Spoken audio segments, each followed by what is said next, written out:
Hiya, my name's Tony Cluedo, I'm 43 years old and I'm currently unemployed. This is where I grew up. I mean, not this park, this is where I was conceived and born. But this estate, yeah, happy memories in this place. Had my first lager down over there and my first run in with the cops 12 minutes after that. I remember it being 12 minutes. Surprising how much I remember since I was clubbed round the head multiple times that night. Anyway, I suppose I'll just talk to you about my work, my life, sex life if you want, but you know, I'll have to be paid extra for that. Am I getting paid for this? And this is my house, my abode if you will. Follow me. Like these old entrance, made them myself.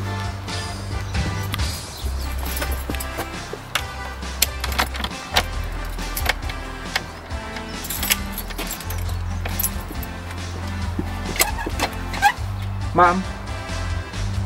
Mum? Can you let me in? I think she changed the locks again. She's got dementia, so you know, I don't expect too much for her. Open the door! It's me, Tony! Your son! What you doing? I better be blood.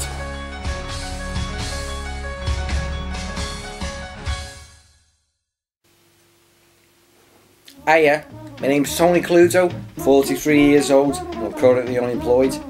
Now my first job was working with my dad. My dad was a painter and decorator, so my job was following him about and making sure painting gave people's furniture. I wasn't very good at it though, because I didn't really care. I was in the corner playing the Game Boy. What did I do after that? Oh yeah, I moved washing machines. You see, these people didn't want to pay delivery charges and everyone on the estate had got a new washing machine because before they used to use the stream out in the garden. Anyway, so I moved these things for about $2.50 an hour, which was really good pay, even though it took only half an hour to do it. As I was moving these washing machines one day, it occurred to me how much of a mess my life was, so I decided to go back to school. On the way to school, I went to the bookies as I normally did, and I was trying to steal all their little pens. So the bloke said, "Hey kid, I like your spunk," and I said, "What the hell do you mean?" After 40 minutes of this arguing back and forth, he decided to give me a job, so I thought, I'll go tell the school I'm packing it in forever. I went down there, came back, and the bookies had burned down, so I don't really think I can class it as a job. After the old bookmaking fiasco, I was a groundskeeper at a graveyard. I was really good at it as well, although one night it was really rainy and windy, and I thought, I ain't staying out in this, so I found this open grave and I dived in it. In the morning, all these people gathered round me shouting and throwing things saying, "Get out of your husband's grave." And I thought, hold on a minute, who the hell are you? Why can't I be laying in his grave? You know, doesn't matter to you if I'm in here, so what if you're his wife? He's dead. You know, some people are trying to use this ground for other purposes. I worked at a shipyard for about 15 years. Well, I was only employed for 5, the other 10 just went down there and shouted abuse at the supervisor. He'd get really leery. One time he tried to run me over with his crane. It's a real fun time. We're best of friends now anyway, go down the pub and we arm wrestle. Last I heard he broke his femur and I've not seen him since. I want to know what's happened because his kid's autistic and I don't want him living without a dad. Maybe I'll adopt him. Who knows? What did I do after that? Oh yeah, for a period in the 70s I worked in a soup kitchen. Well, you know, I did my work in it because it was just a bunch of homeless people in a burnt out car having sex. There's a lot of sweat at my paperwork. After that, I went down and I became a bingo caller. Took 2 years training.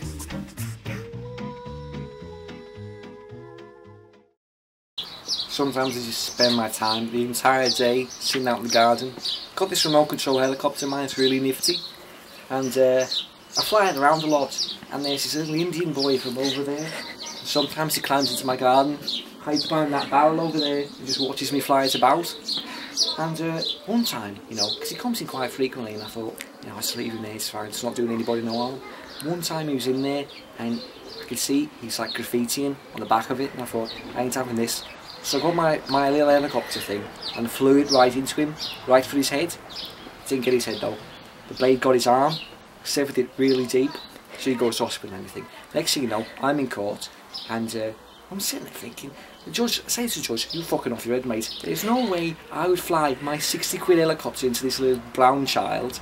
There's no way I should have known he was on my property, you know?" it's his fault for coming on. So yeah, you know, I went to prison for a while, and that's the end of that.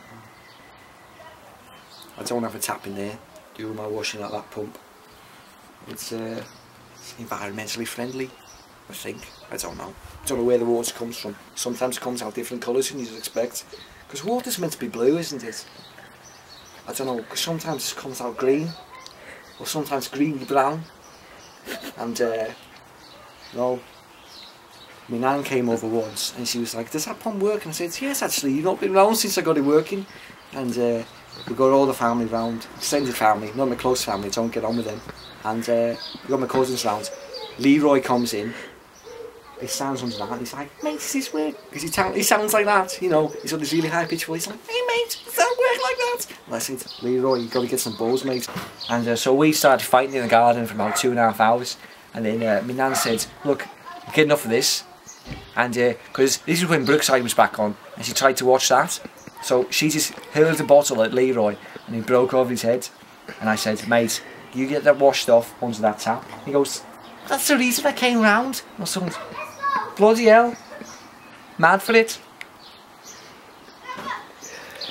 So when Leroy turns on the tap, this snake falls out on his shoulder.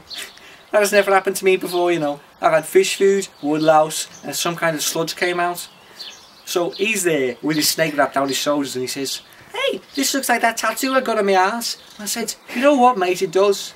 This day has been really poetic. We all just sat around drinking iron brew. Then somebody had radiator enamel. Chugged that right back. How me birds doing? You alright down there? See, I call my fish my birds because it dates back to when my dad was still around.